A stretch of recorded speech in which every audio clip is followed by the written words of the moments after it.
இயேசு கிறிஸ்துவின் நாமத்தினால் உங்களுக்கு என் அன்பின் நல்வாழ்த்துக்கள்.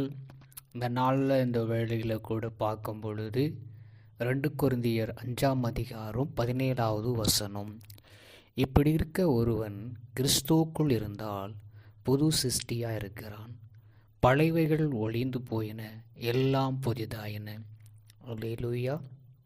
இந்த நாளில் இந்த வேளையில் கூட பழையவைகளெல்லாம் ஒழிந்து போய் எல்லாம் புதிதாகும்படி இந்த நாளில் இந்த வேளையில் கர்த்தர் நம்மளை ஆசீர்வதிப்பாராக. அப்போ நம்ம ஆண்டவருக்குள்ளே கிறிஸ்துவுக்குள்ளே இருக்கும்போது நம்ம ஒரு புது சிருஷ்டியாக இருக்கிறோம். அதனால தான் இந்த நாளில் இந்த வேளையில் எங்கே பார்த்தாலும் பழையவைகள் ஒழிந்தன, புதியவைகள் புகழ்ந்தனன்னு சொல்லி இந்த நாளில் கூட பார்க்கும் பொழுது தமிழ்நாட்டில் எங்கே பார்த்தாலும் பழையவைகளை ஒழிப்பாங்க.